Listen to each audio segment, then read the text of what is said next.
So my position is classical foundationalism, or specifically acquaintance foundationalism.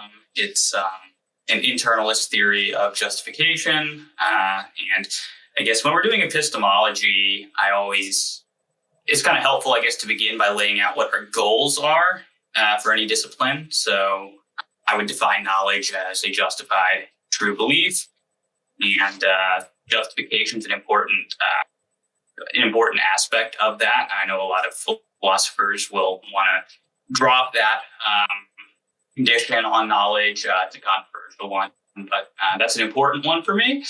And so I guess my key difficulty in accepting presuppositionalism is I think that that's the condition that it gets faulty on. I don't think it can actually secure justification for our beliefs. And so that's kind of where my difficulties lie with it. In terms of a classical foundationalist theory of justification, when it comes to, foundationalism will split all beliefs into two types. So you'll have the inferential beliefs, which depend on other beliefs for their justification, and then you'll have the non-inferential or the basic beliefs, and those ones do not depend on other beliefs for their justification.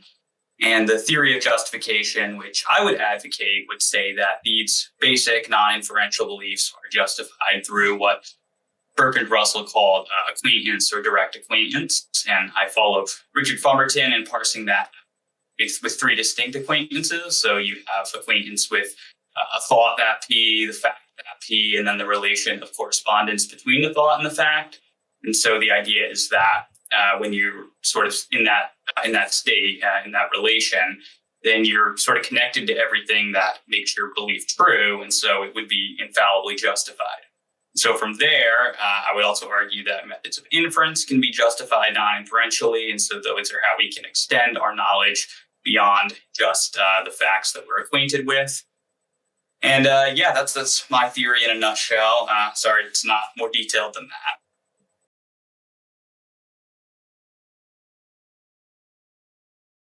The view I'm going to be defending tonight is revelational epistemology as conceived of by thinkers like Cornelius Van Til and popularized by Greg Bahnsen. I feel for one to properly understand revelational epistemology, we must first understand the one who reveals, right? We're talking about God. And by revelation, I'm referring specifically to Christian revelation. I understand that there might be other philosophical systems or religions that may want to claim the label revelational epistemology, but for clarity, I'm going to be referring to Christian revelation and the Christian God when I use the terms revelation and God, respectively. And the God that I'm talking about is the God revealed in Scripture, right? The one who is perfect in every way and triune and transcendent and self-sufficient. And this God is the one who reveals. And we can conceive of this view as a kind of epistemic monergism, right? There's a kind of parallel between epistemology and salvation in the sense that because God is who he is, there is a kind of metaphysical distance between the creator and the creature. So we have the creator-creature distinction central to this epistemology. And because of that metaphysical divide, only God himself can bridge the gap between the creator and the creature. And so man's epistemological salvation, in a sense, is achieved by God alone because he voluntarily condescends and reveals himself to man. And so that is a kind of monergistic view of epistemology. And we can ask how God reveals himself.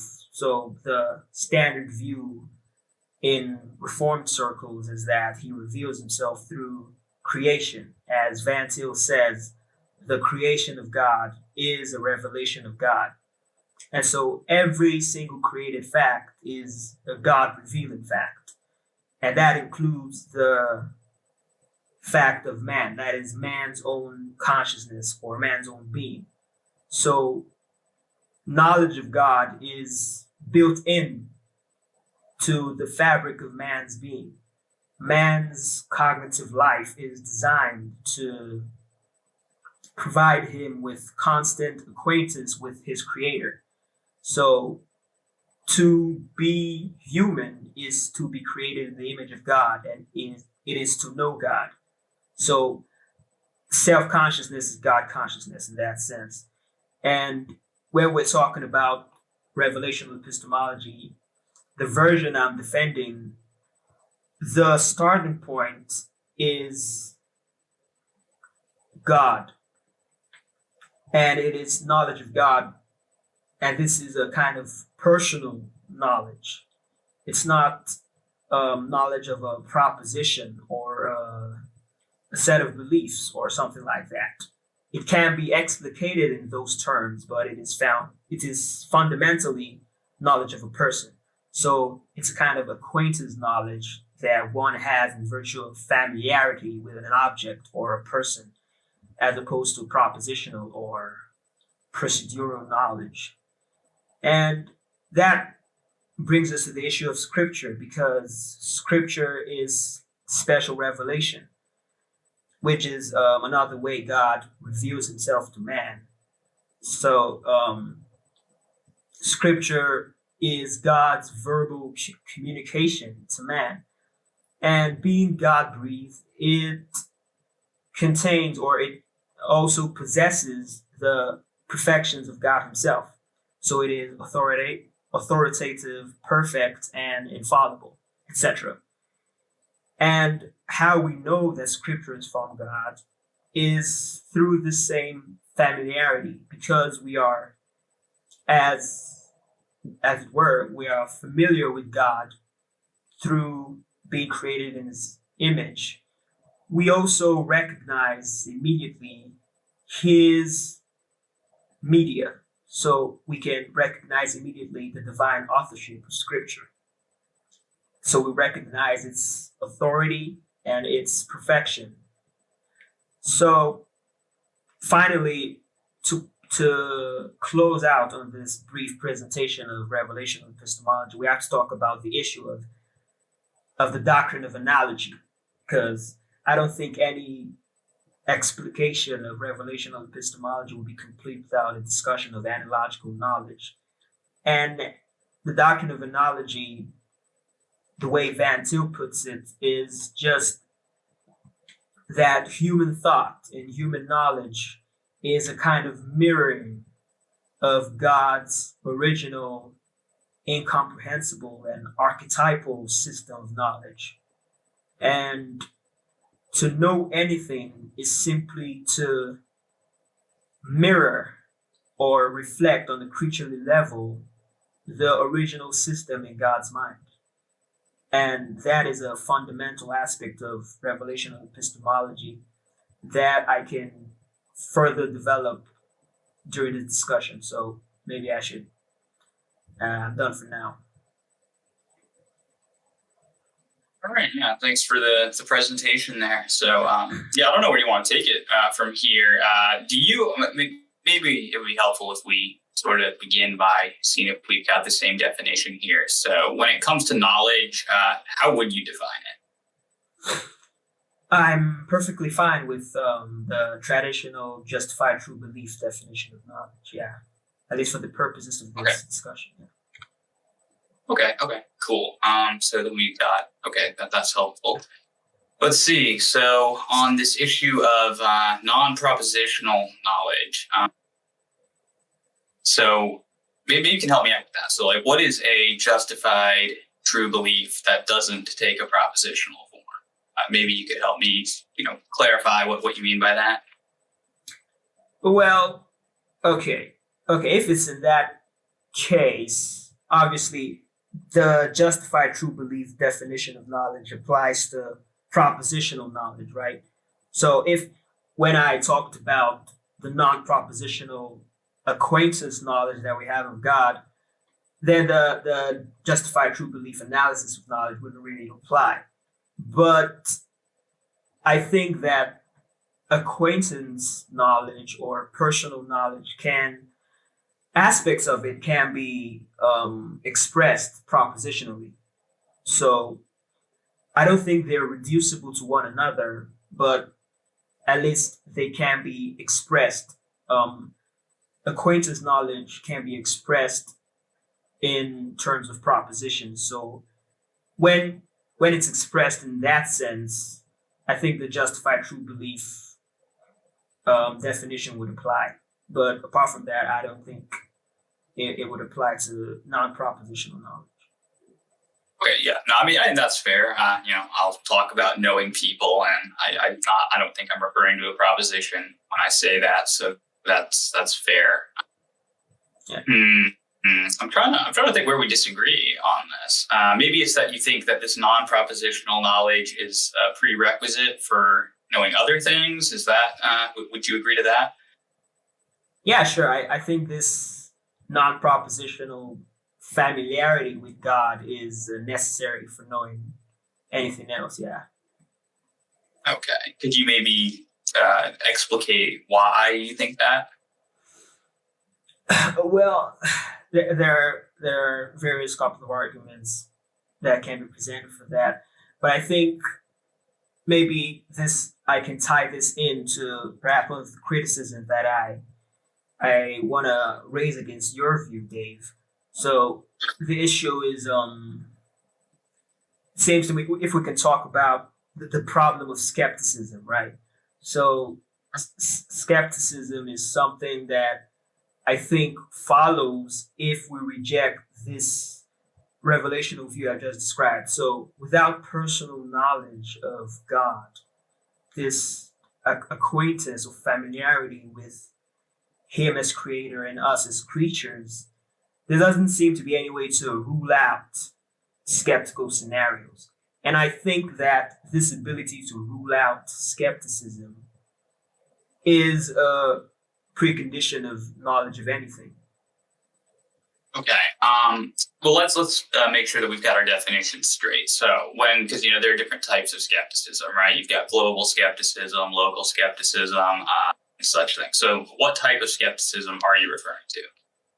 Yeah, I'm referring to global skepticism. So when I say skeptical scenario, I'm defining it as a state of affairs in which justification for a belief is impossible. Can you give an example? So we can take any belief. Perhaps my belief that there's a computer in front of me. So a skeptical scenario, the way I'm defining it, is indexed to a belief. So for this particular belief that I have a computer in front of me, a skeptical scenario would be a state of affairs in which I cannot be justified in believing that proposition, or it is impossible to justify. It is possible for my belief in that proposition to be justified. And I'm sure one can conceive of various states of affairs that meet this definition. For example, if I don't exist at all, like if I don't exist, then I don't have any justified beliefs. And that would be a state of affairs in which me being justified in believing that I have a computer in front of me would be impossible. Yeah. So normally when people talk about skeptical scenarios, they're thinking of like, Cartesian demon scenarios or brain in a vat type scenarios. So is that the kind of thing you're getting at?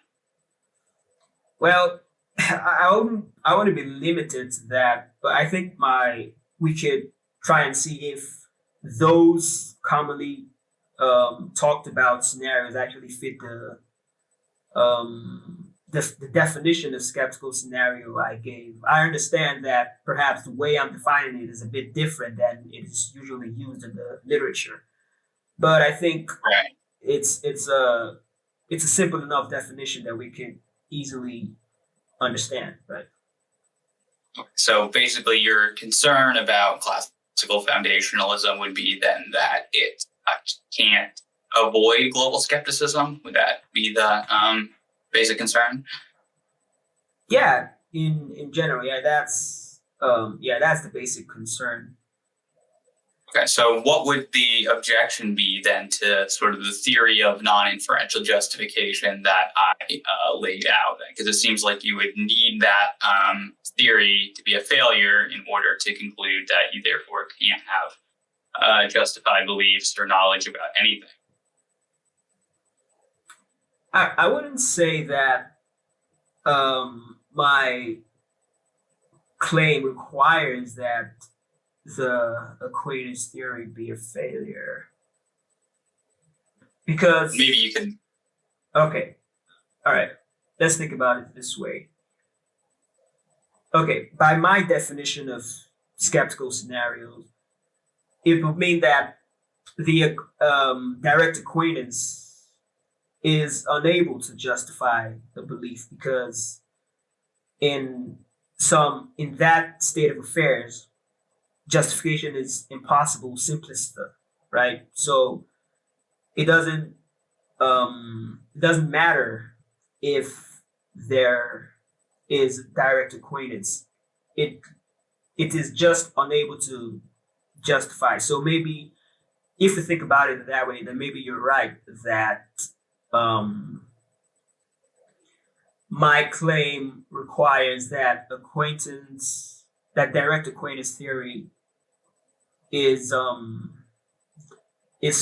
untrue or incorrect or something. But I would but what I would say is that I don't need to argue against the theory directly in order to show that that your view entails that global skepticism. I think you describe your view as a classical foundationalism, and I think part of that is an adherence to epistemic internalism, right? How would you define that? Internalism? Yeah.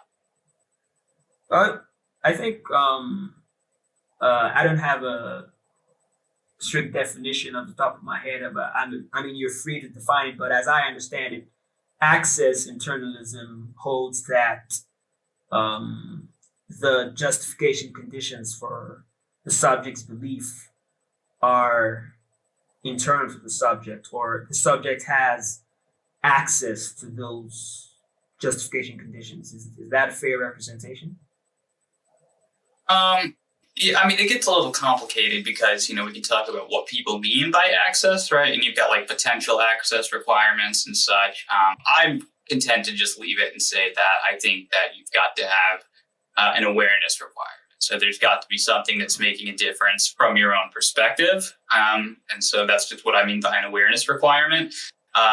Whether people want to parse that out in terms of access, I've seen different authors parse it out different ways. So like strong access internalism, like something that I think like Richard Feldman holds, I don't really want to go that far because it seems like that entails you can only be justified in believing one thing at a time, and that's like whatever's immediately in your consciousness.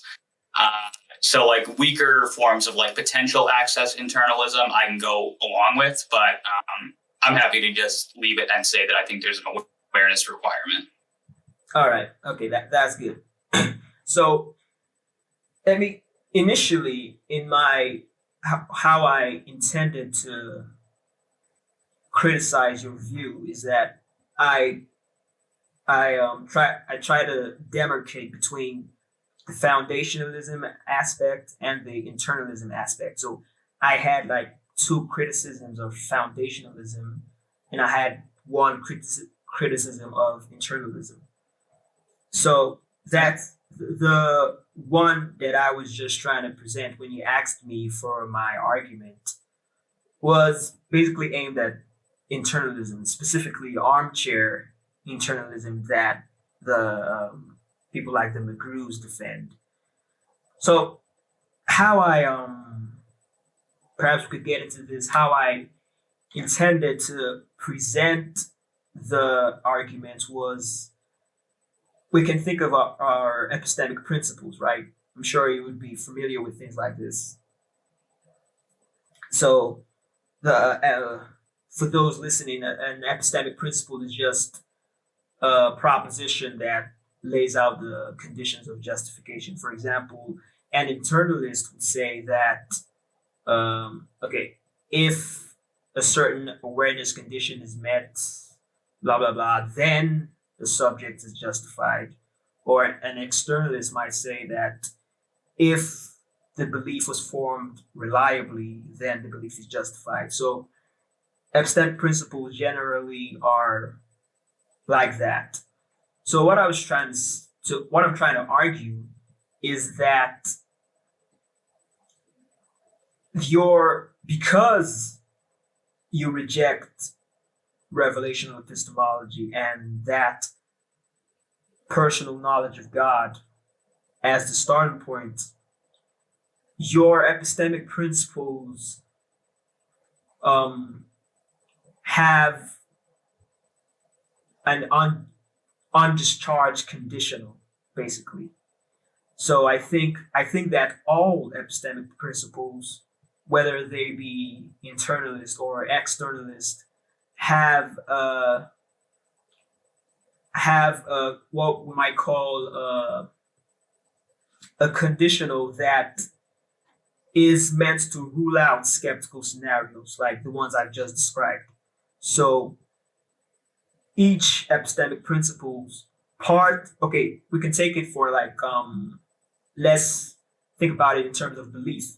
That for any belief, in order for that belief to be justified, among other things, a conditional that rules out skeptical scenarios must be met. So if you say that under condition X, belief is justified, part of X, included in X, is the non-actuality of any skeptical scenarios that are indexed to that particular belief. Are you following me so far? I'm trying to. So if I'm following you correctly, is the argument that, well, not even the argument, just the proposition basically that in order to avoid skepticism, then you've got to have an epistemic principle which rules out or is incompatible with skepticism? No. I prefer, we could put it this way, that part of the justification conditions for any belief is the non-actuality of skeptical scenarios. I think that's a simple way to put it. Does that make sense? Isn't that just the same as saying that your justification has to guarantee the truth of the belief? I wouldn't say that. It seems like it is. If we just make the requirement that your epistemic principles, at least at some level, have to guarantee that you have knowledge, then that's going to just rule out skepticism by definition, at least the global sort. All right. Yeah. I can get behind that. Yeah, we could say that your epistemic principles have to ensure that knowledge is gained or knowledge is possible, right? Yeah. I think that's a kind of general way to put it. Yeah. Yeah, I'm in agreement with that, at least when it comes to non-inferential beliefs. I guess my supposition would be that acquaintance theory does that. So when you have the three acquaintances which I've specified fulfilled, then you do have a guarantee of truth. And so skepticism, at least global skepticism, is defeated. So I guess that's why I brought it back to before. I'm kind of curious, do you see a flaw in that account? Because if not, then I guess I'm not seeing how I haven't met the condition of showing that global skepticism is false.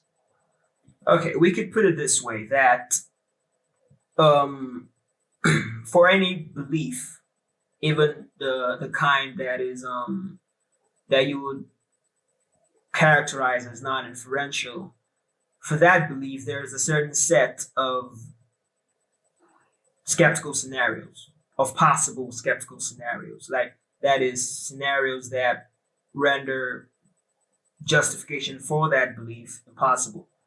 So what I'm saying is that there are possible states of affairs that defeat the justifying power of whatever it is you want to posit, whether it is acquaintance or something else. So what I'm saying is that even for your non-inferential beliefs, you have to be able to show that none of those skeptical scenarios obtain. What sort of scenarios are you thinking of? Like, could you give an example? Yeah, like the ones I've just described. Like, I think there are the various conceivable scenarios in which whatever. Okay, what would you say is a putative, non-inferentially justified belief? Sure. Let's say that well, let's take an easy one. I'll say that I'm appeared to as though there is, a red object on the table. Okay. So that belief, it seems that there are certain scenarios in which justification for that belief is impossible, because we could think of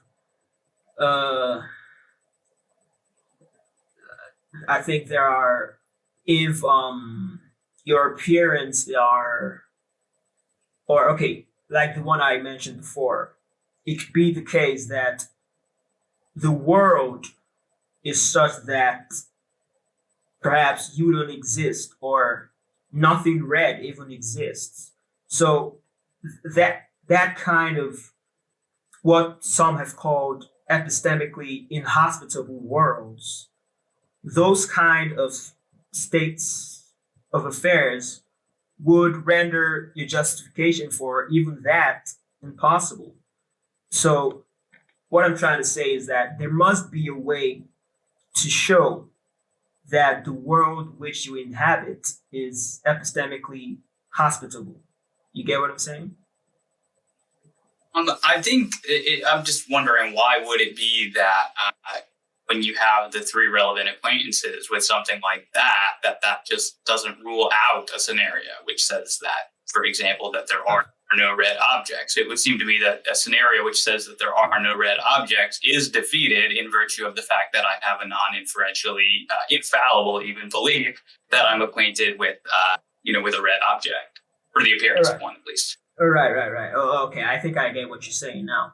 So what I would say to that is, obviously, if the acquaintance theory is correct, let's grant it is correct, and that when one has these three distinct acquaintances, then they are justified in their belief. So basically, acquaintance guarantees justification, and justification rules out skeptical scenarios, right? So what I would challenge you to do would be to demonstrate that the acquaintance actually obtains, right? Because it seems that one cannot affirm that the acquaintances hold without ruling out skeptical scenarios. So when you say demonstrate, do you mean like publicly demonstrate, as in like show you, or do you allow that? I guess I'm not clear on what sense you're using the word demonstration in. All right, so we can think of it in terms of meta justification, right? So, right. Okay, a certain belief X, let's say it's supposedly non-inferentially justified, or justified in however way. For a certain belief X, we could say subject S's belief that X is justified, or that the subject's belief is justified, that belief in X is justified, for example. So how do we defend that meta level statement, right? So it's a second order statement about the justification for X. So what I'm trying to say is, in principle, how do we show that that meta level statement about X is true, right? So by show here, I think what I'm just asking for is a kind of it's a kind of rational basis for thinking that S's belief is justified. Yeah, I mean, I guess obviously that's going to depend on the kind of belief. So but I guess the answer to my question then is by demonstrate or show. You don't mean that this has to be publicly demonstrated. I think if one is gonna, okay, I think it's important that we make some distinctions, because not everyone has meta level beliefs about some of their beliefs, right? So my argument would take that into account by saying that if we are to affirm that any of our beliefs are justified, then we would have to possess a demonstration of their justification. So in that sense, the demonstration actually has to be publicly presentable, right? Can you publicly present a justification for thinking that all justification needs to be publicly presentable? No, I'm not saying that all justification needs to be publicly presentable. I'm saying that, okay, if I have a belief and I want to affirm that my belief has a positive epistemic status, that is, it has justification, for example, then I need to possess a kind of demonstration of a kind of rational basis, a rational justification for that affirmation that it possesses positive epistemic status. So it all depends on whether or not we are able to affirm that any of our beliefs possess positive epistemic status. Yeah, I mean, I actually agree with that. If you're going to, form a meta belief, that is, you're going to form a belief about a belief that you hold, then yeah, I would agree that if that is going to be knowledge, then that would have to be justified as well. Right. So here's what I'm getting at. That it seems to me that we are unable to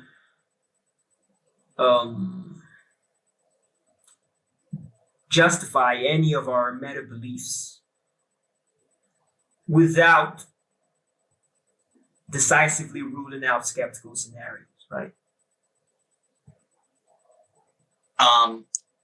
Let's see. You said we can't decisively. Yeah.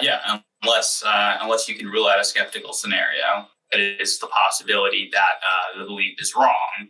Then yes, I would say at least at the non-inferential level, yes, you would need a guarantee of truth.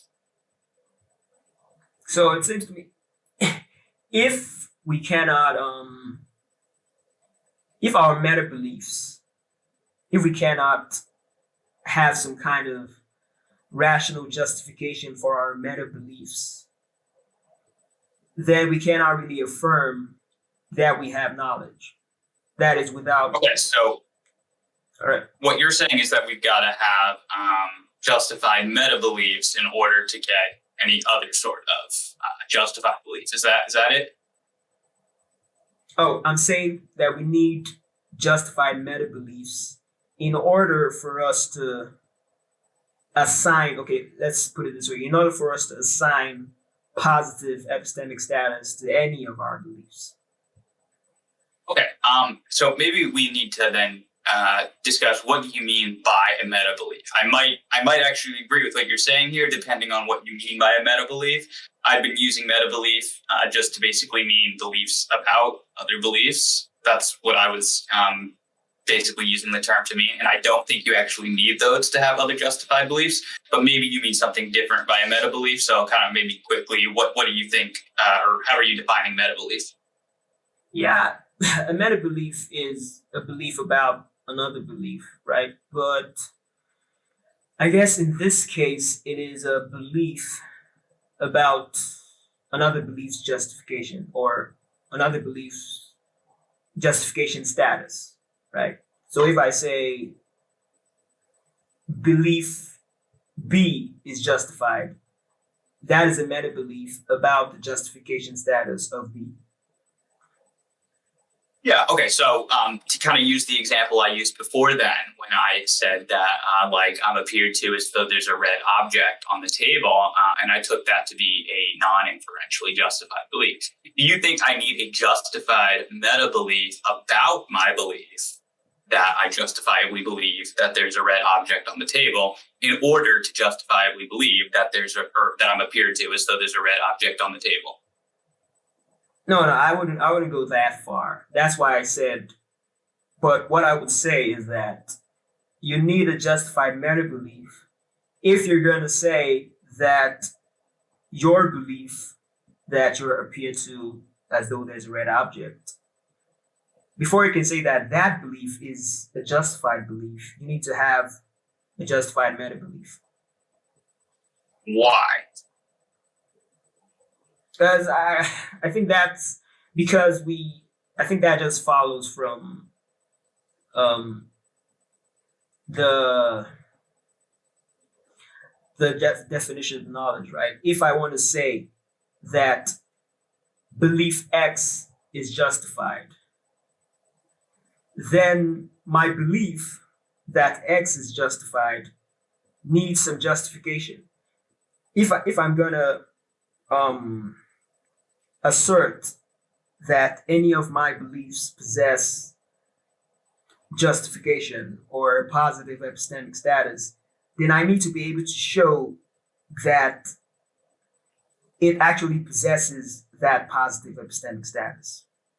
I mean, what it seems to me like is going on here is that you are, I guess, saying that you need to have a justified meta belief in order to get basically any other beliefs that you want to have. And I don't see why, are you trying to defend like a KK thesis that you have to know that you know? No, not at all. I'm trying to see how I could explain this clearly, right? Because we would like to believe that at least we have some justified beliefs, right? So yeah. We could take any belief, for example, and just say, okay, if we're gonna affirm that we have at least some justified belief, then we need to have some reason to think that some of our beliefs are actually justified. So if I take a belief, any belief, and I say that, okay, that is an example of a justified belief that I have, I'm going to need a justification for that assignment. If I'm going to say that that is an example of a justified belief, we could just ask, why is that? What is your justification for saying that belief is justified? Okay, so, I mean, let me see if I'm tracking you, because it sounds like you're making a conditional claim, right? If we're going to say that some belief X is justified, then we need justification, in other words, for saying that. And I mean, I agree with that, but what I don't agree with is I don't think that we actually need to form the belief that we have a justified belief in X in order to be justified in believing X. So the justification for X is not dependent upon me fulfilling this conditional assertion that I'm justified in believing X. So I would just say that the justification for this belief that I'm justified in believing X can in fact be the justification that I have for believing X. It's not conditional upon me forming this meta belief. At least if I'm understanding you, that would be my response to what you're saying. Yeah, I would agree. I'm not trying to place a kind of condition on the justification. So I think the kind of I'm not trying to say that justified meta belief is necessary for the justification of the first order belief. I'm not trying to say that. Perhaps that's what I took you to be saying. No, perhaps one can argue for that, but that's not what I'm arguing. What I'm trying to argue is a bit more modest, but the consequence is a bit more severe, because if we cannot justify any of our meta beliefs, then we cannot rationally affirm that any of our beliefs possess positive epistemic status. And that would kind of lead to a kind of epistemic nihilism or agnosticism, that we cannot say that we have any justified beliefs at all. So that's the conclusion I think we would reach if we take your version of internalism, that is, apart from revelational epistemology. That's, I think, the conclusion that we are forced to draw.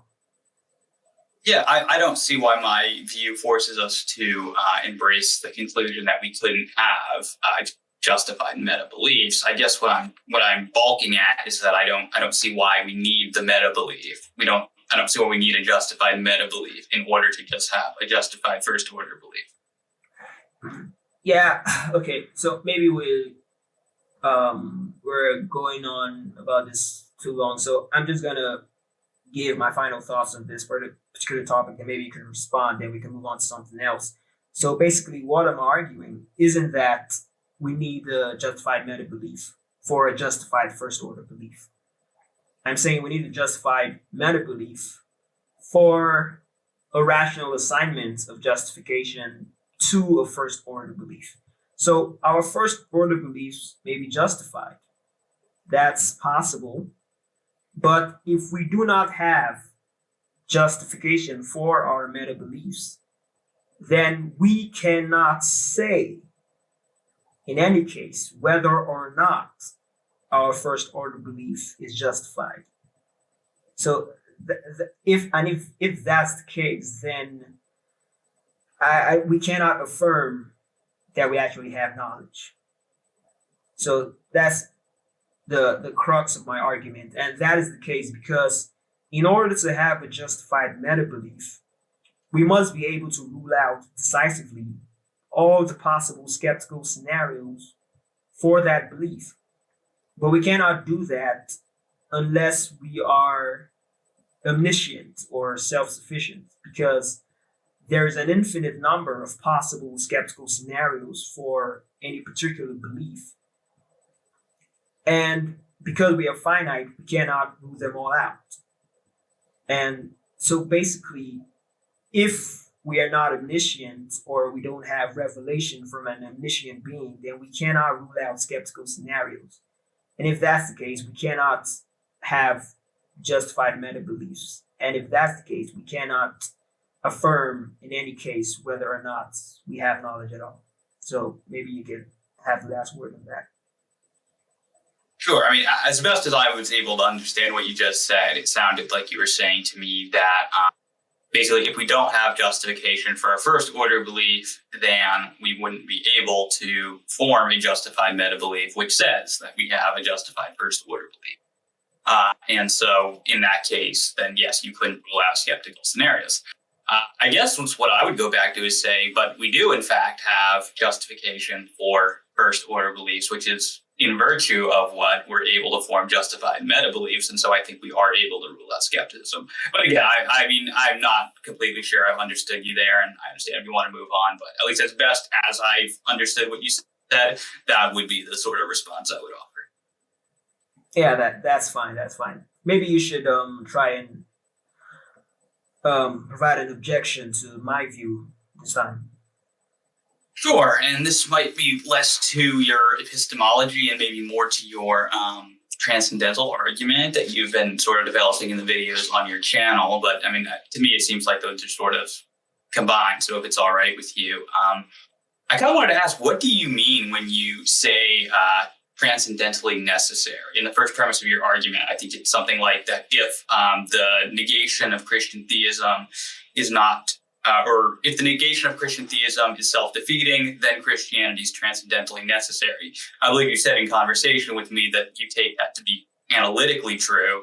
So when you say that Christianity is transcendentally necessary, by that, do you mean just that the negation of Christian theism is self-defeating?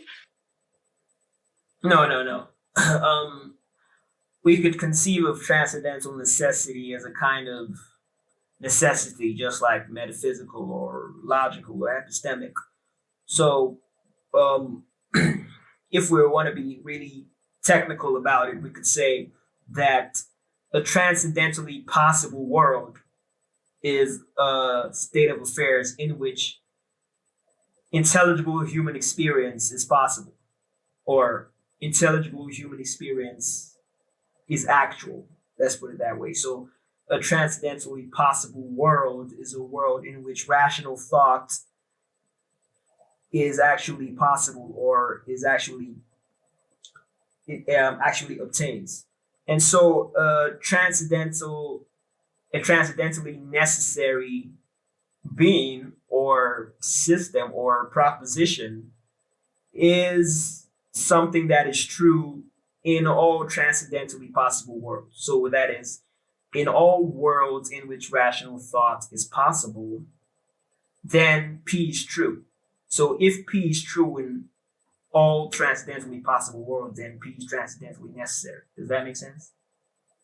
Yeah, I think that's a good clarification of what you mean by transcendental necessity or being transcendentally necessary. Could you maybe explain why you think it is that it would follow from the fact that all alternatives to Christian theism are self-defeating, which I don't actually grant that, but if we did grant it, could you maybe explain how you get from there to that Christianity would be transcendentally necessary if that conditional was fulfilled? Okay. Well, to explain that, I think the premise was actually that if the negation of Christian theism is self-defeating, then Christian theism is transcendentally necessary. So I think the premise turns on that concept of self-defeat there. So there are various forms of self-defeat. So in this case, self-defeat, I think I explained this in one of the videos. Self-defeat is we could think about it as in terms of self-stultification or performative self-falsification. So if P is self-defeating in this sense, if the truth of P entails that one cannot be rationally justified in believing P, or the truth of P, or that is self-stultification, then performative self-falsification would mean that the truth, or if one is able to assert P or affirm P, then P is false.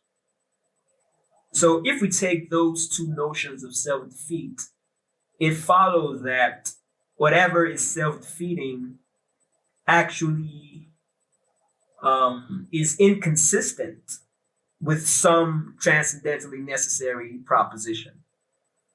So the self-defeating nature of some state of affairs or proposition is so because it is inconsistent with a transcendental necessity. So like, let's take logic, for instance. So the denial of logic leads to performative errors, performative self falsification, or certain performative inconsistencies. Because to deny logic you have to, in some sense, presuppose logic in a general broad sense. So that leads to an inconsistency. And so that means that because logic cannot be denied without self-defeat, then logic is necessary for rational thought, that it is transcendentally necessary. Now, and I realize that that's just an example that you're giving, but by logic, are you referring to like laws of logic, or are you referring to something a bit different? I didn't want to commit to any specific. I'm just talking about logic in general. I don't want to box you into a corner on this. It's just I don't personally think that and I see Vincent's here. Me and him have gone back and forth a little bit on this, but I don't actually think that the denial of laws of logic is actually self-defeating. Of course, I don't agree with dialectists, for example, but I don't actually think that there is a problem with saying that it's wrong. But I mean, if you were taking logic in a different sense, you might have a case there. So that's just where I was, trying to go with that. So, all right. Maybe we could just give a less contentious example. So, for example, take justification, or take the proposition that no beliefs are justified. So that proposition is, if that proposition is true, then one cannot be justified in believing it. So it is self-defeating in that sense. So how would it follow from that, though, that then Christianity is transcendentally necessary? Oh, no, it wouldn't follow from that. I'm giving an example, as what I'm trying to show there is that self-defeat of the self-defeating nature of some proposition implies that the negation of that proposition is transcendentally necessary. So the self-defeating nature of the negation of Christianity implies that Christianity is transcendentally necessary. See, that's the part I'm getting a little bit hung up on, right? So there's two different kinds of defeaters, right? There's rebutting defeaters and there's undercutting defeaters. And it seems to me in your example with justification, what you're doing there is you're providing an undercutting defeater, right? You would be showing that you couldn't be justified in believing that no one has justified beliefs. But that doesn't show you that it's false that no one has justified beliefs. It could still be true that no one has justified beliefs. So it doesn't seem to me then that at least an undercutting defeater, something that is, self undercutting in that sense, it doesn't seem to me that even though you can be rational in believing that, it doesn't show you that it's false. And so I guess I don't see how you're getting to something being necessarily true like Christianity, because it could still actually be the case that nobody has a justified belief. Showing that is, that you would have an undercutting defeater for that wouldn't thereby show it to be false. Yeah, so what you're basically proposing is a kind of Stroudian objection. So what I'm just going to say is that the argument I'm presenting is more modest. Of course, I know some Van Tillians would cringe at that, but for the sake of this discussion, what I'm trying to say is that the transcendental necessity of Christianity doesn't mean that it is true if we grant the Stroudian objection, which I'm just taking for granted. But it doesn't show that it is true, but it shows that it is necessary for rational thought. So I'm not saying that I'm not deriving from that Christianity is necessarily true. I'm not saying you cannot derive that, but I'm just saying I'm not trying to derive that. I'm just deriving that it is epistemically or rationally necessary.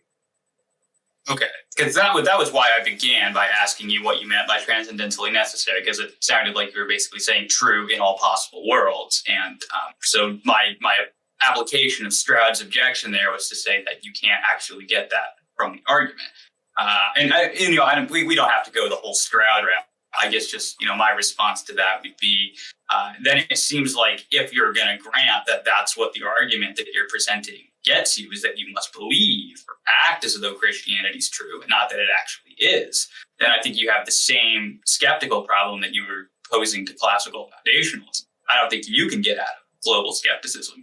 And again, I know you said you're making a more modest argument. Maybe you actually think you have a response to Stroud and that you can't actually get to Christianity to be necessarily true. But at least as far as that argument goes, then I think it faces the same problem that you're saying my view faces, if that's clear.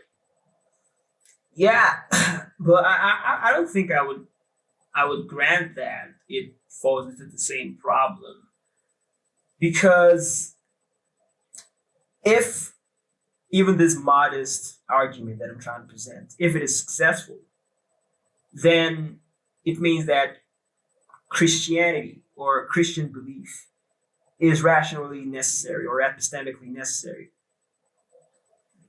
Excuse me. What that means is that we cannot be belief in Christianity is necessarily justified, right? Because it cannot be unjustified, at least from based on the argument, right? Because it is an epistemic necessity. It is rationally necessary. So belief in Christianity cannot be irrational. And so even though it doesn't, or even if we grant that it doesn't follow from that Christianity is true, I don't think that entails that belief in Christianity is irrational. Because of course, then you're getting to a question of epistemology, and I think that Christian belief is rational, even apart from the Transcendental Argument.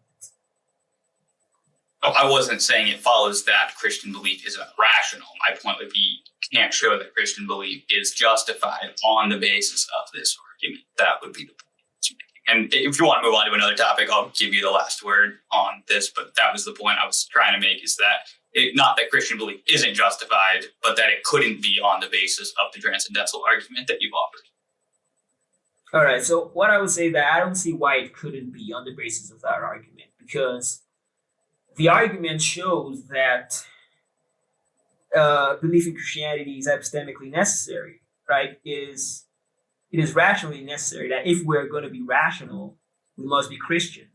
So I guess I'm just not seeing why it doesn't show that Christianity is rational. You want me to respond, or do you want to move on to another topic? Oh, well, sure. That's maybe we could go ahead on something else. Okay. Well, I guess it's your turn to throw an objection at me. I was gonna push down on your epistemology directly, but I think it's your turn, since you said you had some arguments against foundationalism that you wanted to bring up. All right. Yeah. So I have two criticisms of foundationalism. One is a bit the lesser of the two, and then there's one that I think is stronger. But whatever. I think they both try to show a problem with foundationalism. The first one is a little spin on their famous problem of the criterion, right?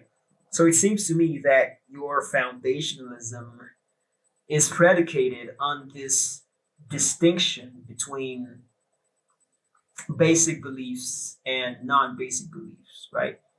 And so it seems that you need to possess a criterion in order to make that distinction. But if you possess the criterion, then your foundational beliefs are not really foundational. They are the belief in the criterion is foundational. But also, belief in the criterion is not justified because it is literally unfounded. And if you go the other route and try to select a certain class of beliefs that you would label as foundational without a criterion, then it seems you just run into arbitrariness all over again. So it seems that there's a kind of dilemma, and in both cases, foundationalism ends up being arbitrary. So that's the gist of the criticism. How would you respond to that? Well, I don't think that's an objection to foundationalism per se. I mean, that's just an objection to knowledge, like all theories of knowledge. I'm pretty sure, you run into that no matter what theory of knowledge or justification you take. Yeah. But I mean, fair enough, you can apply it to foundationalism as well. Do you think that you need to have a criterion explicated before you can have non-inferentially justified beliefs? Do you need a criterion explicated, or what? Yeah, do you need to have a criterion in mind or developed or whatever before you could have non-inferentially justified beliefs? I'm not a non-inferentially justified beliefs. What I would say is that the criterion is necessary for the distinction between basic and non-basic beliefs. So perhaps you could possess non-inferentially justified beliefs apart from this specific criterion, that is the criterion that you use to distinguish between basic and non-basic beliefs. So yeah, because this criterion that I say is necessary is a kind of narrow criterion for distinguishing between basic and non-basic beliefs. You're saying that the criterion needs to exist, or that you need to consciously know what it is, be aware of it, whatever? Are you saying that the criterion actually has to exist in order for you to have the distinction, or that you could have the distinction, but that you would need the criterion to demarcate which beliefs fall into which category? I just want to be clear on what you're inquiring into. Yeah, I would say you need knowledge of the criterion in order to be able to non-arbitrarily demarcate between basic and non-basic beliefs. Okay, so you need it to demarcate, but you don't actually need it to have the beliefs in those categories. Well, I think the demarcation that having the beliefs in whatever category you put them presupposes a kind of demarcation already. Or do you have something else in mind when you say that? Yeah, so I mean, it's always been interesting to me. Like when I read Chisholm and people, and they talk about the particulars of Methodism debate, it's always sort of seemed to me that it's almost a false dichotomy that you've got to fall into one of the two camps, right? I mean, it seems clear enough to me that particularism is true in the broad sense that we do begin with certain beliefs, and then it's only later on when we begin questioning those that we are able to determine by developing a criterion which beliefs, qualified as non-inferentially justified. But crucially, we didn't need to have a criterion developed prior to having those beliefs that meet that criteria.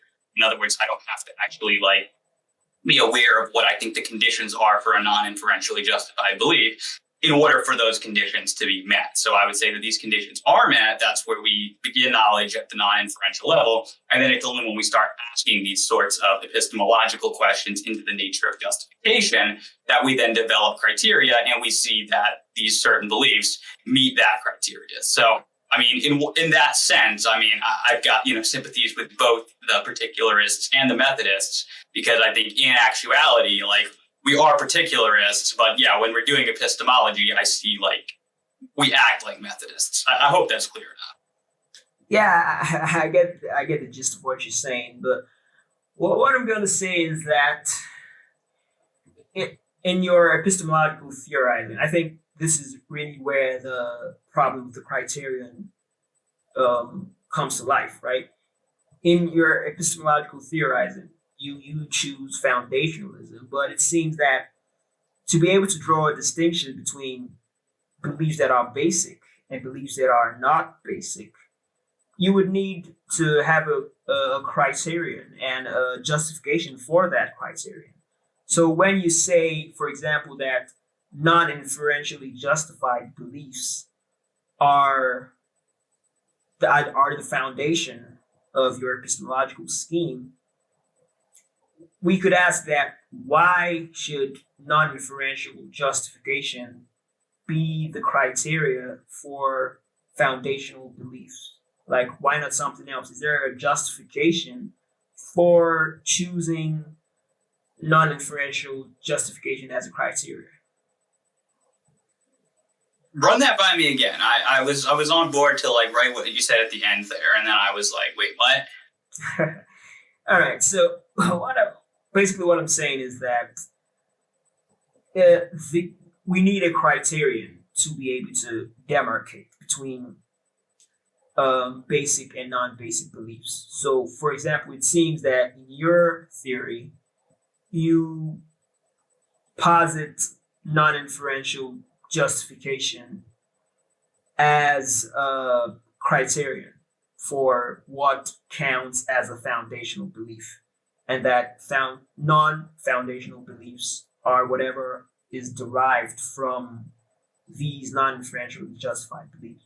So what I'm asking is, why choose non-inferential justification as the standard for foundational beliefs? Why not, for example, beliefs that are believed on the basis of some gastric distress, for example, or some arbitrary nonsense? Like, why do we have these criterion and not some other possible criterion? Okay, so there might be a bit of ambiguity here. So are you asking about basically the definition? Because I mean, in one sense, it's by definition that a non-inferential belief is going to be a foundational belief, right? Those are just synonyms for one another. But I think that's not what you're asking. I think you're asking, why should we accept non-inferentially justified beliefs, which, via my, triple acquaintance proposal, you're saying, why should we accept that as a non-inferentially justified belief as opposed to other candidate beliefs, I guess? Is that the question? I don't know. I think the first your first thought is what I'm getting at, but I don't see why I don't see why we should accept that non-inferentially justified beliefs are foundational by definition. I don't think that's definitionally true at all. I mean, that's kind of how it's used in the literature. That's why I've adopted that term. But I mean, if you would want to define it differently, I'm not getting stand in your way. That just seems like a semantic issue that at least it doesn't strike me as a serious problem. I don't think it's really semantic at all, because it seems to me conceivable that some other foundationalist comes along and posits something else as a foundational starting point or belief. I don't see why non-inferential justification should be thought of as foundational, because it's certainly possible that there is some other criteria for foundational belief. So I'm trying to seek some kind of It just sounds like you're going after the definition to me. Like you're saying, if someone defined it differently, like if somebody defined a foundational belief as something other than a non-inferential belief, you don't see that as a definition issue? Well, if you phrase it that way, I think the issue would come down to it being kind of arbitrary, because obviously I can stipulate definitions, right? I can just all definition is arbitrary. Yeah, I can define my my epistemology as true, but I don't think that's a rational route to take. There has to be some rational basis for certain assignments, don't you think? In terms of when we're discussing like the definitions of words, no. I mean, I'm okay with saying that words are largely arbitrary, at least in terms of like their origin. I mean, obviously nowadays we've got a history of the usage of words, and so we've got at least some pragmatic reasons for stipulating that certain words can mean different things. But yeah, I mean, if we're looking into the semantics, I mean, I do think that ultimately comes out as being arbitrary. I don't think I need a justification for a definition. All right. So I guess a better way to phrase what I'm saying is that there's a conceptual distinction, right? When you think of foundational belief, it's not contained within the concept that it is a non-inferentially justified belief, because there are other conceptions of foundational belief that do not involve non-inferential justification. So it seems that What would an example of that be? Because I'm not like just off the top of my head. I'm just, as far as I'm aware, like everyone in the literature pretty much equates foundational beliefs and non-inferential justification. Like these just are synonyms as far as I'm aware. well, I think I don't know. It's one can easily come up with okay, whatever belief is okay, if a belief is formed on the basis of the testimony of Uncle Joe. Let's call Uncle Joe some random guy across the street. A belief formed on the basis of the testimony of Uncle Joe is a foundational belief, and all other non-foundational beliefs are derived from these beliefs. I think that's a perfectly coherent criterion for foundational beliefs. I don't see what favors non-inferential justification as a standard over this. Yeah, I mean, I would just say that that's not foundational at that point because it's being justified by recourse to another belief, namely what Uncle Joe says. Again, this just seems to go back to a definition issue to me. It seems like they would have to be they're redefining what is meant by a foundational belief. That's fine, they can do that, but I guess I'm still not seeing why that's a problem. All right, that's fine. I don't really want to press this further because we have a lot to talk about. So I said that maybe we should get into the stronger of my two criticisms of foundationalism, and this is something that you've talked about a lot. I think you discussed it in your discussion with Joshua Pillows, and I think it was also part of the subject of your video critique of Bonson and the back and forth that ensued between you and I over articles and stuff like that. So it's basically the issue of the egocentric predicament and subjectivism, right? We can get into that. Yeah, that actually seems to me to be the less serious of the two. But yeah, by all means, present your your case. All right, so it's quite straightforward, really. That it seems even if we grant all your foundational starting points and the whatever theory you want to posit, it seems that foundationalism does not secure any useful knowledge, let's put it that way, because it seems there's no way to actually gain knowledge of objective states of affairs. It seems that if we accept this autonomous foundationalism, all knowledge reduces to subjectivism. So that's the gist of the criticism. So this is just basically how do you get knowledge of the external world? Yeah, pretty much. Yeah, I mean, yeah, that's a very common criticism of classical foundationalism, and admittedly, classical foundationalism does make that more difficult than competitors out there. I think it's worth it at the cost of getting foundations, which I would, the technical word would be incorrigible. So I think it's worth it, to have some difficulty getting to the external world. Fundamentally, if this criticism holds, let's say hypothetically, I have no way to get knowledge of the external world. That's not actually a problem with classical foundationalism. That's just a consequence that we may or may not like. That doesn't actually show any problems with the theory itself. And so that's why, I've never really seen this as being a serious criticism.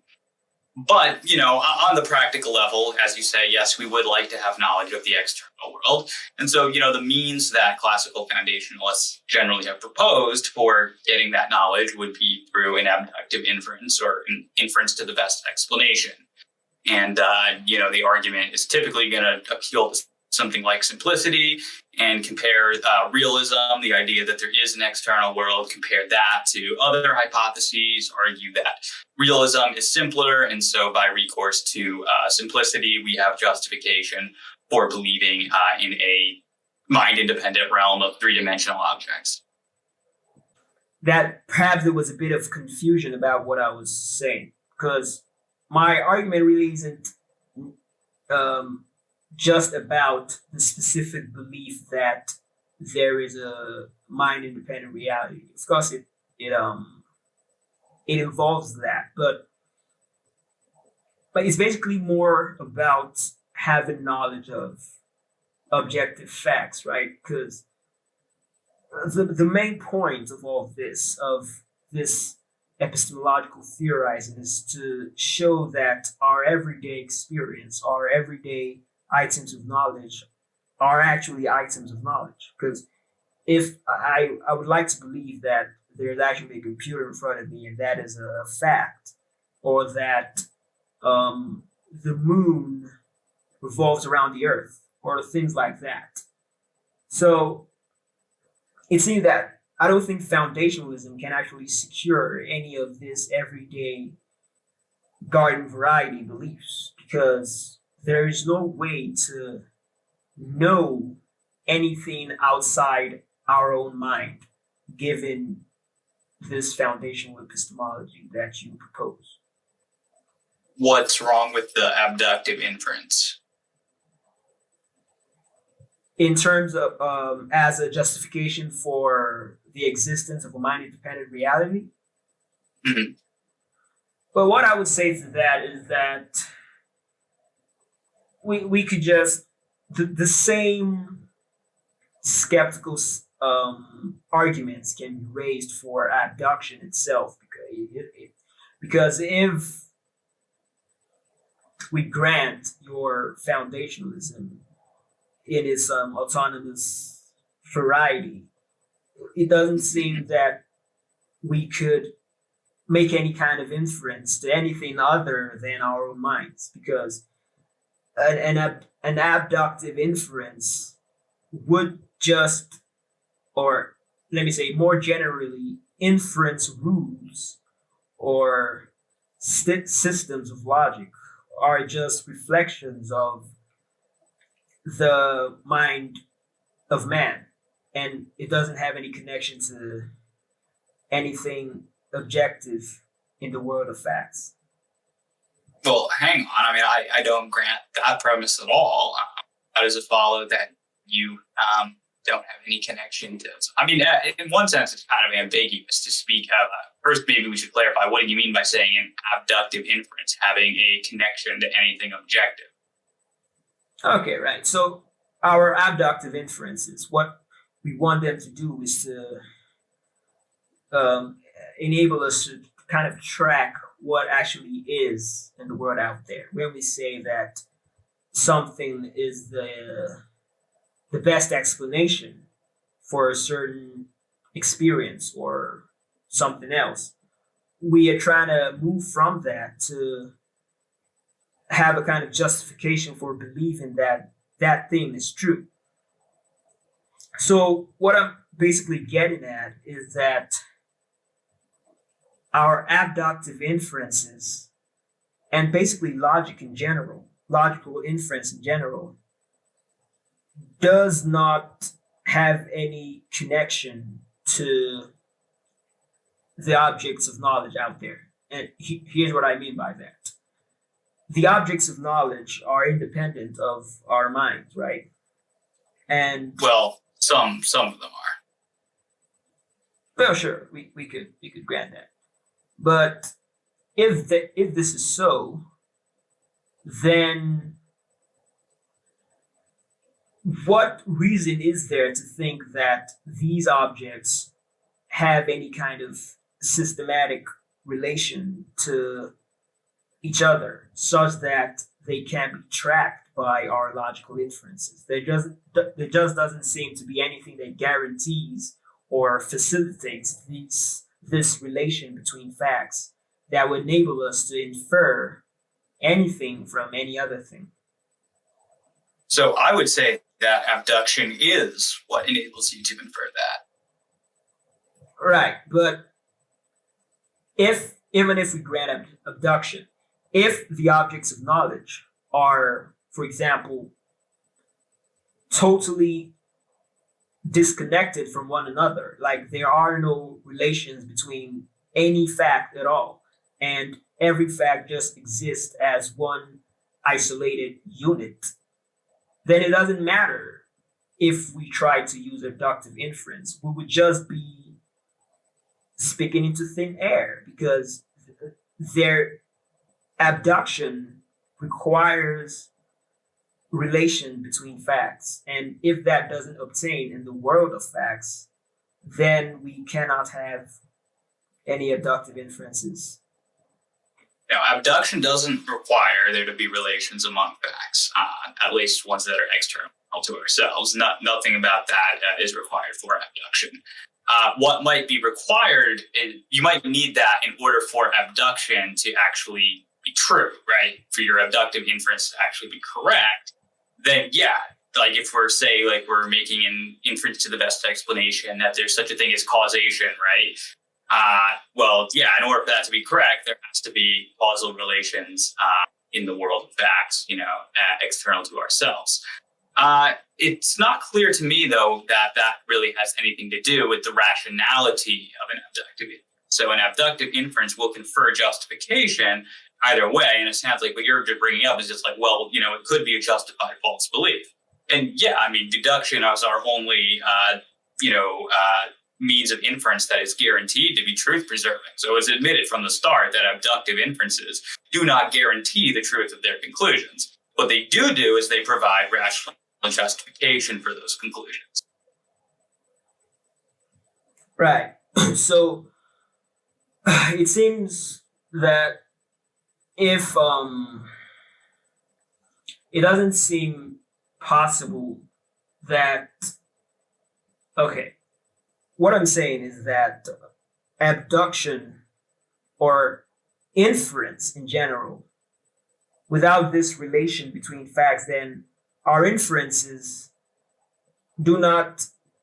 cannot confer justification, because justification in itself requires systematic relation between facts. If my belief in X justifies my belief in Y, then there must be some kind of relationship between X and Y, such that there can be a justification. Well, now you're talking about internal reasons, but I thought we were talking about relations among things in the external world. You do not need relations among objects in the external world in order to have justification being conferred from inferences. But yes, in terms of inferences themselves, then yes, there have to be relations among the propositions and such by which you are making the inferences. Right. Yeah, that's basically what I'm saying, right? Because that relationship between propositions, which refer to facts, is needed for the inference to, perhaps we could say, to be fruitful or to actually lead us to truth. Because if our inferences, but here's the thing: if there are no relationships between facts, then our inferences cannot lead us to truth. And if they cannot do that, then in what sense can they justify? Because you can have a justified false belief, right? So justification does not, when we're talking about inferential beliefs, justification does not have to guarantee the truth of beliefs. A belief can be rendered rational. You can have justification for it, and yet your belief can turn out to be false. You do not need a guarantee of truth when you're making an inductive or an abductive inference. And that's pretty much admitted by everyone. Yeah, and I agree. I'm not trying to say that our inferences should guarantee the truth, but that's what your last argument seemed to be saying. Here's the thing. I think justification, the concept of justification is supposed to link a belief to truth in some sense, right? Because that's what justification is. But what I'm saying is that without this systematic relationship between facts, our inferences do not link to any truth at all. So it's not that they don't guarantee the truth of their conclusions, but they do nothing to support them because there is no kind of relationship between them at all. So you've read the McGreer's book, Internalism and Epistemology, right? Or at least you've read parts of it, because I know you've cited it on your blog. Do you remember in their book that they make a distinction between an extrinsic and an intrinsic connection to truth? Yeah, I think I remember something like that. Okay, well, it sounds like what you're saying is that you want an extrinsic connection to truth here, and that an internalist understanding of inferences, such as I would hold, does not guarantee you or does not get you any kind of extrinsic connection to truth. I agree with you there. I'm not an externalist; it doesn't bother me. I'm an internalist. I would hold that inferences give you an intrinsic connection to truth, and that via the concept of rationality. And that's essentially what I'm advocating, is that you can still have internal rational justification for believing these things. And yes, maybe you will turn out to be wrong, but the belief is still rational and it's still justified. You don't need the external connection to truth in order to have that. What you said about intrinsic and extrinsic connections to truth, what I would say that it seems, okay, first of all, can you define an intrinsic connection to truth the way you're using it? Yeah, so I mean, I'm trying to remember exactly how the McGreers put it. Basically, an intrinsic connection to truth is basically showing that a belief is rational by, an internalist criterion or principle, which renders something more likely to be true. So basically, just in accordance with your concept of rationality.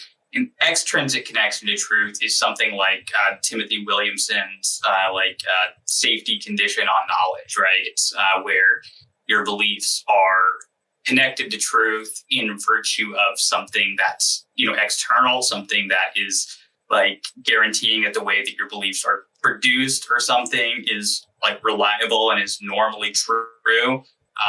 If I'm remembering correctly, that's pretty much the distinction, is that an internalist conception or an intrinsic connection to truth is something that's internally rational to oneself, and an extrinsic connection is something that's external, that is making beliefs likely to be true, to a high degree.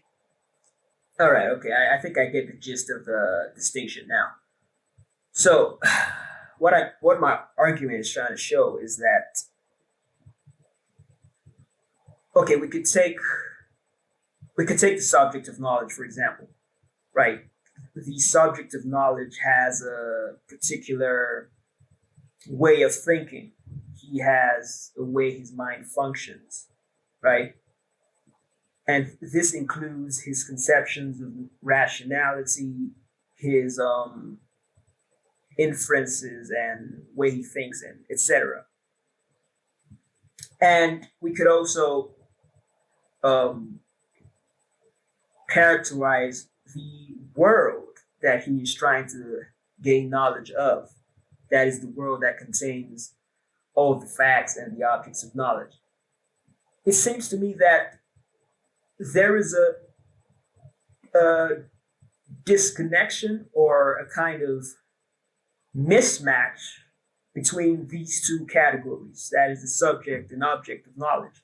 Because the way we think, we may think in terms of inferences and rationality and things of that nature. But if that way of thinking, if the way our minds are structured, if the way our conceptual scheme is structured, if that way of thinking does not conform or correspond to the world of facts or the world of objects, then there cannot be any kind of connection to truth, extrinsic or otherwise. It may appear as though a belief is rational, but that is just rationality becomes a kind of empty concept that our minds made up in order to make sense of an irrational universe. So, why? Go ahead, finish. Right. So what I said is that rationality becomes just like kind of empty concept that our minds made up in order to make sense of an irrational universe, because it would just seem that these talk about rationality in propositions and inferences is just internal to the way our mind works. It doesn't have to possess any bearing to something objective out there, right? So I don't see, if this is the case, then inferences, abductive or otherwise, do not help us in any way to gain knowledge of the world. They are just us thinking about our ways of thinking. Yeah, I mean, if you're correct, if that was correct, if that hypothetical was correct, then yes, abductive inferences would not help us get at it. Point is, we're not privy to that fact, right? We don't know which way the world is external to our mind with certainty. So the question is whether we can form, a justified belief, or what's the best explanation of what it's like. And so via abduction, that is not, in fact, the case. I mean, if the point you're making is just that you could be wrong in your abductive inference, yes, I'm going to grant we can be wrong, but I don't see why that makes it, an empty concept. I don't see why that makes it empty. I don't see why it means that you can't have an intrinsic connection to truth that way. The fact that it's fallible doesn't mean that you don't have justification. Yeah, the problem isn't so much its fallibility, right? You already agree that if that hypothetical that I posed is correct, then our inferences do not provide us truth or justification. And you mentioned no, they do. They still provide us justification. They just don't provide us with truth. All right, but you mentioned that we are not privy to the way the world is outside of our mind with certainty. But then you try to appeal to abduction to perhaps justify what your belief in the way the world is. But see, that just seems to be the whole point, right? That your abduction is, all your inferences are pointing inwards. They are pointing towards your conceptual scheme, your mind. So they do nothing to help you understand the world outside that mind. I mean, I think that they do. They don't get you there with certainty again, but I'm not seeing why you're concluding that they don't help you to get at it at all, or in any sense, or at any rate, probabilistically. Right. I think it's because as I've already explained, that there is a kind of disconnection and a mismatch between the subject and objects of knowledge. It seems to me that the world has to be a certain way before our inferences and the likes, before they can actually tell us something about the world. So it seems our logical concepts that abductive inferences rely on, these concepts they do not have any, they do not seem to possess any connection or relationship with external world of facts. Like, I'm sure you would agree that we cannot legislate the way reality must be by our powers of logic, right? So if the world does not have to be the way we conceive of it with our logical reasoning and abductive or inductive or deductive or whatever, if the world doesn't have to be that way, then there doesn't seem to be any reason to suppose that our inferences tell us anything apart from the way we conceive of the world.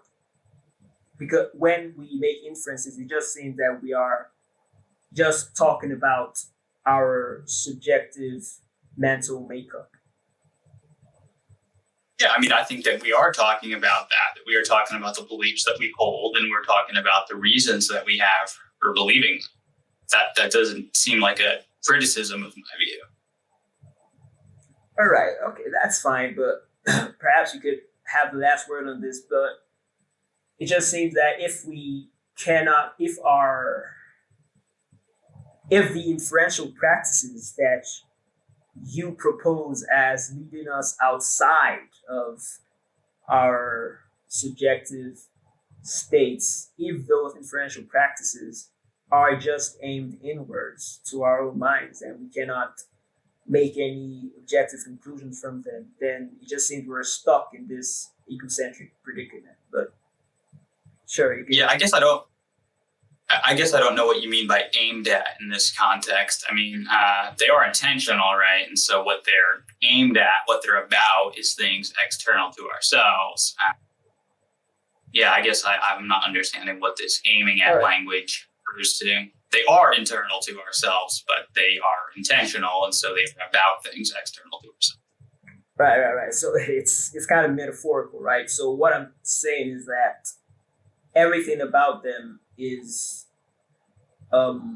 they are about the way we conceive of the world.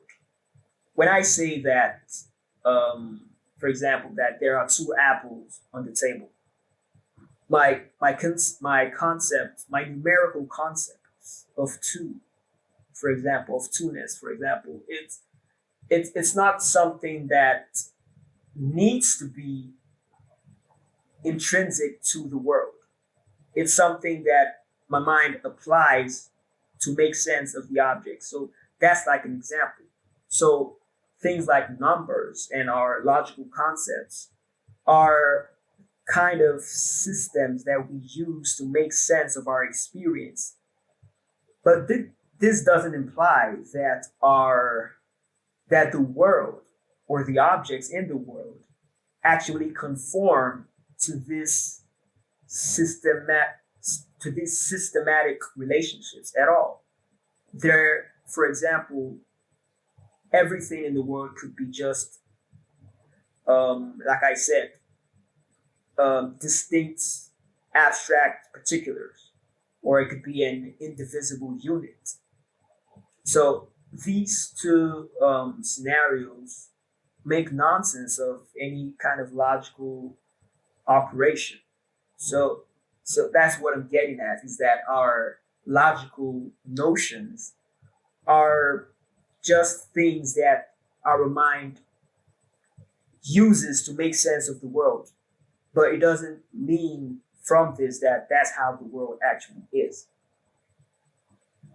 I mean, this just sounds like it's the same thing, that the world, the physical world, independent of our mind, need not be the way that it's presented to us. And I mean, I agree with that. It's a question of whether we have better reason to think that it's not like that, or whether it is the way it's presented to us essentially. And so I would argue that via abductive inference, we have more reason to think that it is the way it's presented to us than not. But you're right. I mean, it could not be. All right, that's fine. Did you have any further criticisms? I had one other point I was going to push down, but I mean, seeing as we're going on the 2-hour mark, I mean, I can forego that. I didn't know if you wanted to let other folks get involved for a little bit here before closing out. So if so, I'll just forego that. If not, then I could push back a little bit more on you. Yeah, that's the thing about discussions like this, because we could just keep going on and on, because every single point could have hours dedicated to them. So perhaps you could just give the criticism you want to give, then I'll just quickly respond to it, then maybe we could see how we could close it out. Sure, yeah. So I mean, we went back and forth on this a little bit in one thread.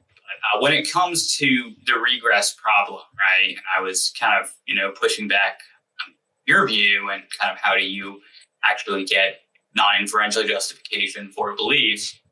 And it seemed to be that it comes through some kind of recognition of God, right? Or of God's intrinsic authority, I think was the phrase that you used, that we have this recognition of God's intrinsic authority. And that always seemed ambiguous to me as to kind of what this recognition is and how it's justificatory. So maybe you could briefly explain what you think this recognition consists in and how it justifies our belief in God, God's trustworthiness, and then I'll push back from there. All right. Okay, so I think I mentioned it briefly in my opening statement that it's it's non-propositional personal knowledge, right? We have a familiarity with God, but in virtue of being created in his image. So it's just like my familiarity with a friend allows me to immediately recognize their voice or their handwriting, for example. In the same way, this familiarity with God allows us to immediately recognize his media, for example, what he has written in scripture.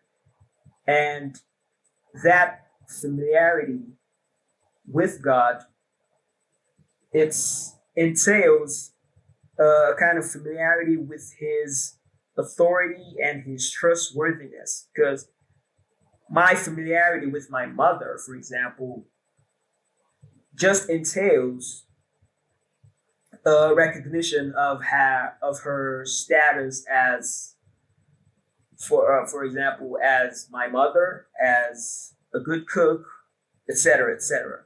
So intrinsic to this familiarity with God is as I mentioned there, recognition or knowledge or acquaintance with his authority, perfection, and trustworthiness. Okay.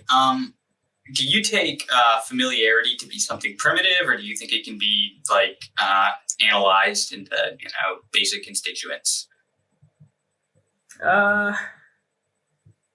Well, I assume it can be, but I'm not gonna pretend like I have a kind of thorough analysis of the concept. But sure, yeah.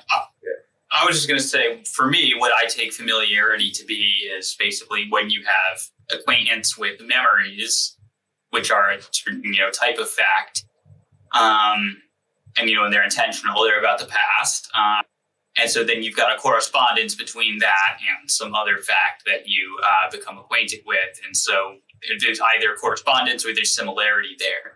And that's kind of how I take familiarity to go. So for me, and it sounded like before, like what you just said, that maybe you could go along with this. It sounds like that's bottoming out, basically an acquaintance with facts. Well, I'm not seeing any problem with that characterization. I think I've mentioned this before, that I'm not intrinsically opposed to acquaintance as at least broadly construed, right? So it's obvious. If we want to make it simple, I'd say yes, that we have an acquaintance with God, so we know God directly, and it's a kind of personal knowledge, a knowledge that arises out of a personal relationship to someone. Yeah. And by the way, for whatever it's worth, I actually would hold open as a possibility that a person could be acquainted with God kind of in that unmediated way. I don't think for myself that I'm acquainted with the fact that God exists, but, I would allow for that as a possibility.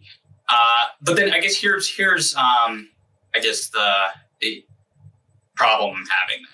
If you ultimately are saying that knowledge then at the bottom does depend on acquaintances, why can't then we apply apply that to other things. Why is like, what's special about God that we have to be acquainted with him in order to know other things? If acquaintance is a sufficient means of knowing things in the case of God, then it seems arbitrary to then say that we can't know other facts in the same way. And like that's all my account's proposing, is that in the same way it seems that you're wanting to say that you have acquaintance with God, there's acquaintance with other facts, but I don't need to have acquaintance with God in order to have those acquaintances.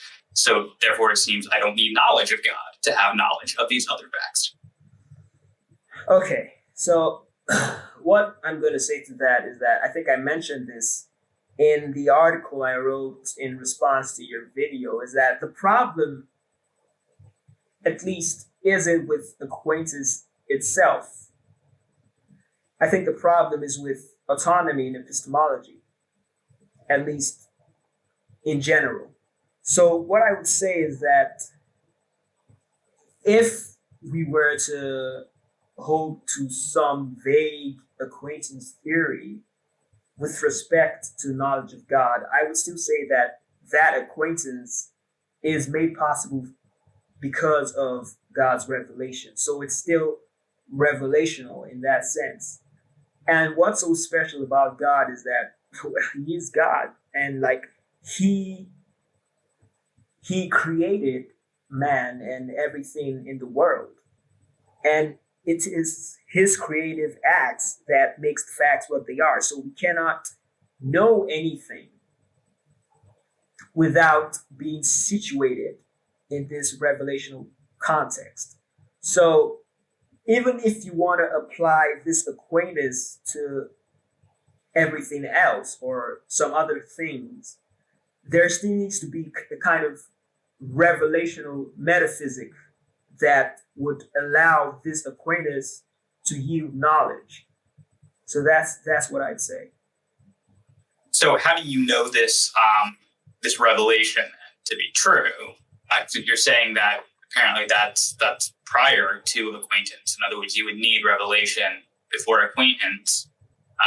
How would you know that revelation is true then, if not by acquaintance, or which basically we said that's a species of recognition, or maybe more accurately, recognition is a species of acquaintance. You can't then go appealing to recognition of revelation as your justification if you need.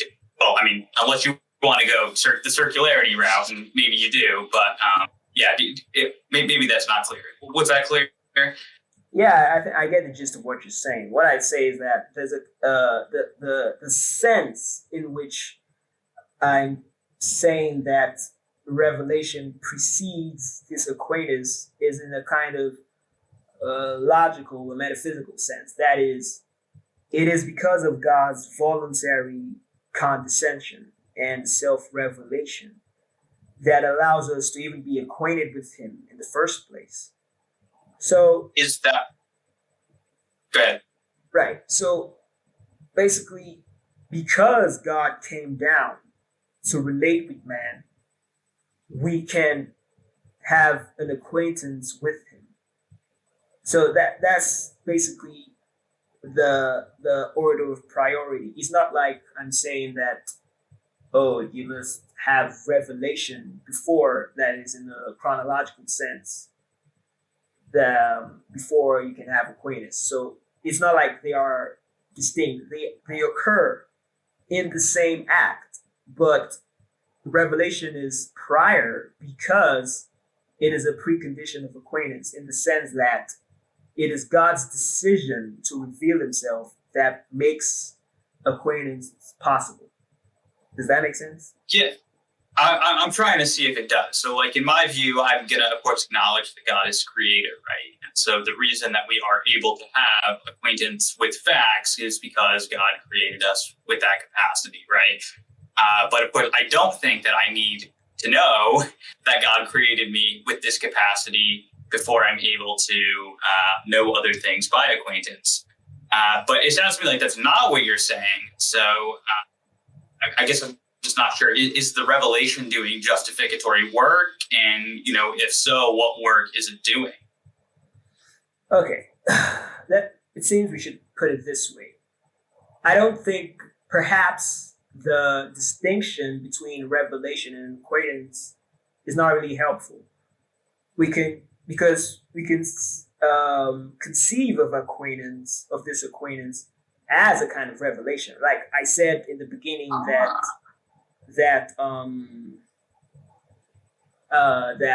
the creation, God's act of creation, is an act of revelation, and knowledge of God is built into the human psyche. So our acquaintance with ourselves is an acquaintance with God, because our very being is a revelation of God. So perhaps demarcating revelation and acquaintance in this case wasn't really helpful. But what I'm trying to say when I spoke of revelation is God's act of creation or God's act of condescension. And acquaintance is this personal knowledge of God. Okay, so I find this intriguing then. So if we're okay with saying that acquaintance is itself a type of revelation that need not be conceived of as fully distinct from revelation, in what sense don't I hold to revelational epistemology then? Because for me, everything bottoms out in acquaintances. That's the foundation of knowledge. But if you're going to say that you're okay with considering acquaintance to be a type of revelation, then it's no longer clear to me what the distinction is between our positions. Okay, so two things. The first is that when I say that acquaintance is just a kind of revelation, I was speaking specifically of acquaintance with God, not just acquaintance with any random thing. But I guess in a sense, acquaintance with this computer is a kind of revelation, because this computer is a God revealing fact. As I said, every single object reveals God. So that's the first thing. The second thing, the difference, what makes your view not a revelational epistemology is because amongst other things, it's doesn't have that revelationary metaphysic, right? You're okay with the world and knowledge of the world being gained independent of this revelation of God. So I think you want to conceive of acquaintance as something that is able to give knowledge apart from revelation. So that's what really the major difference between our views. Well, I would say it gives you knowledge independent of special revelation. But to the extent that we're going to say that everything is created is a part of natural revelation, and that's, of course, going to include the capacity to be acquainted with things itself. So I would be fine with saying that that's part of natural revelation, but that's not what I understood the presuppositionalist position to be saying. It's not that you merely, need to have God reveal things to you in general revelation in order for you to know things. It seemed to me that they've said that you actually specifically need the special. Well, I'm not sure I would agree with that characterization if there are certain presuppositionalists who have actually said that, because I think the claim that even Van Til makes is that revelation, be it general or special, is necessary for knowledge, not just one or the other. Both of them, because they are mutually entailing, both of them are necessary for knowledge. So you say both together, or that either? So you could have either, like you could have knowledge without special revelation, you could have knowledge without the Bible, even if it's through general revelation? Okay, well, I guess in this case, we'd have to specify what we mean by without the Bible. Do you mean like without being aware of the Bible? Like, let's just take it to, somebody who, or even before we even had the Bible, people were able to know things through general revelation. Sure. Okay. Yeah. Then at that point, I don't see the difference between our views. Well, like I said, it comes down to the metaphysics, right? Because on your view, even if the world is not the way Scripture presents it to be, acquaintance can still give knowledge. But I would disagree with that. Yeah, that just seems like a kind of a small disagreement, though, on like a little point. That doesn't seem like it's like a fundamental. Like, I mean, I know we have things that we disagree on, but like in terms of having like a fundamental difference, if we're willing to like include within revelational epistemology that you've got that, like, if we're just going to say that you just need revelation of some kind, including natural or general revelation, I mean, I'm on board with that, because obviously I would say everything that we do know is something that's been created by God, right? So at that point, like, it just seems like I qualify, unless you're going to say that your view, because I mean, then this is like almost like you've got a revelational epistemology and a revelational metaphysic. I know that those two things are, intertwined to some extent, but yeah, I mean, it's hard for me to see as hard a distinction here. All right, so maybe we could say that. Okay, I'm trying to see how I could explain this a bit more clearly, because yes, right. I've mentioned that the metaphysical picture comes into play, but I think one of the major disagreements would be, it seems that, okay, like I said before, the problem isn't with acquaintance itself, right? It's acquaintance sans revelational epistemology. So it seems when you add these other things that you believe about epistemology, or perhaps the relation of theology and epistemology and metaphysics and everything else, once you add all this together, it's conflicts with the view of revelational epistemology that I described, because it's not just about having acquaintances. It's what the claim of the revelational epistemologist isn't just that God is creator and that counts as revelational epistemology. No, just saying that God created the world doesn't exhaust the revelational view. Obviously, creation is revelation, like I described previously, but you also need this metaphysical structure or metaphysical picture that depicts the relationship between God and man and the world as a kind of covenantal relationship, and that every fact is God revealing. I'm not sure you would agree with this claim that every fact is a God revealing fact and that self-consciousness is God consciousness. I don't think you would agree with that. No, you're right. I wouldn't. So yeah, I mean, I guess right. It sounds like, though, yeah, more of our difference than it sounds like it's less in the epistemology than it sounds like it's this revelational metaphysic that I don't go in for. Just saying, like, I don't know this is true with most presuppositionalists, but with you, it seems to me you're like defining presuppositional or revelational epistemology so broadly that yeah, I mean, it doesn't.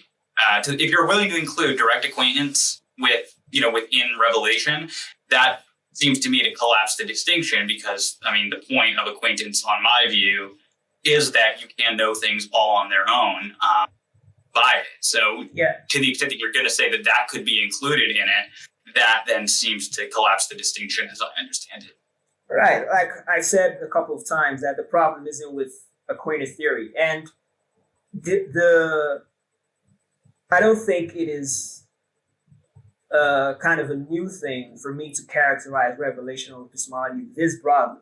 I think the problem is with certain precepts that try to narrow it down. I don't think internalism or externalism or Aquinas theory are direct competitors to revelational epistemology. No, I think revelational epistemology is a kind of overarching meta narrative about God and man and their relationship. So the competitor to revelational epistemology is autonomous epistemology. So revelational epistemology is so broad in principle that one can, at least in theory, either have a revelational internalism, a revelational externalism, a revelational Aquinas theory, and on like that. As long as the theory is consistent with the core doctrines of revelational epistemology, then it's not really a problem. But the problem comes when one tries to combine these narrower epistemic theories with autonomous epistemology and metaphysics. That's where the tension comes with revelational epistemology. Okay. Yeah, I'll have to think about that further to see if I can parse it out. It is interesting to me though, because and again, I don't want to drag this out, any further than need be. It's just I thought that you had said to me at one time in personal conversation that you thought that like internalism was only possible for God, and that a creature could never actually be an internalist or a thoroughgoing internalist. So it's interesting then to hear you say that that you think in theory, at any rate, you could be an internalist and a presuppositionalist. That's an interesting thesis to me. Yeah. Well, I'm not really. I think I remember vaguely saying something like that, but maybe I wasn't really clear. But what I was trying to get at was that if one, it's just like the argument I tried to press earlier on, that it seems that one has to be omniscient in order to be able to rule out skeptical scenarios. And without either omniscience or revelation from an omniscient being. So to be an internalist, you must either be God or be a revelational epistemologist. So I think that's the point that I'm trying to make. Yeah, fair enough. Yeah, I would have an objection to that, but I think we have probably gone on long enough on this point. Yeah. So I don't know. It was great. Perhaps we should try and maybe close things out here. It was great having you on, man, because we really need to come back again and discuss some of these things, because we touched on a lot of things and they deserve fuller treatments on their own, right? Yeah, absolutely. As I've said, I've never had a bad interaction with you. As much as I disagree with your ideas, I do respect you. I appreciate, the depth that you've gone to on these issues. It's much deeper than like 90% of presuppositionalists that I will interact with. I'd say you're the person who almost makes me take the idea seriously. So I appreciate, I appreciate the interaction, and just thanks for the opportunity.